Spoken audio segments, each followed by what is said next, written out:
ভাতিজা কি অবস্থা? এই তো ভালো অবস্থা, ভালো। ভাইস্তা শুনলাম তোমার গাড়ি নাকি আবার নতুন করে ফালা দিছাও। হ্যাঁ, গাড়ি তো মার খাইছিল, গাড়ি অনেক কষ্ট করে গাড়ি আবার ছাড়ছে আর কি। তা ভাড়া টাড়া কিভাবে কি? ভাড়া এই তো মোটামুটি মারতেছি। আজকে গিয়েছিলাম অনেকেই পঞ্চগড়ে। তো গাড়ি ভাড়া খোঁজে কিন্তু পায় না, তো তোমার নাম্বার তো নাই অনেকের কাছে, তো তোমার যোগাযোগ করার সিস্টেম কি তোমার সাথে? যোগাযোগ আমার কার্ডের মাধ্যমে যোগাযোগ হবে। তোমার কার্ডটা একটু দেখাও আমাদের। অবশ্যই আমার কার্ড দেখাবো আপনাদের, অবশ্যই। কার্ড না দেখালে তো হবে না। এবং গেটের সাথে নাম্বার দেওয়া আছে, দেখেন।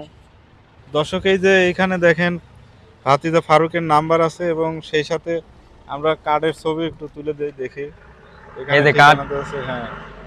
সে কিন্তু দীর্ঘদিন ধরে এই পেশার সাথে জড়িত মানুষ। ছোট হলে তার কিন্তু অভিজ্ঞতার ঝুলি কিন্তু অনেক বড়।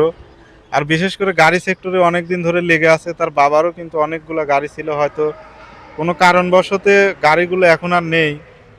তবে আপনারা যদি কেউ গাড়ি খোঁজেন, অনেকে পান না, আমাদের ফেসবুকে এবং ইউটিউবে ভাতিজার নাম্বার দেয়া থাকবে। আপনারা অবশ্যই শামুকের জন্য নিতে পারবেন এবং অন্যান্য যে কোনো বিষয় আপনারা এই গাড়িগুলো কিন্তু খাটাতে পারবেন। বাসা বাড়ি বলেন, ডিম বলেন, অনেকে ডিমের ব্যবসা করেন।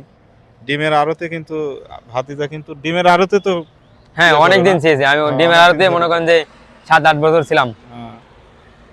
সুপ্রিয় দর্শক, এই ছিল আমাদের আজকের ব্লগ। ভালো থাকুন, সুস্থ থাকুন, অবশ্যই চ্যানেলটা সাবস্ক্রাইব করে দেবেন। আল্লাহ হাফেজ।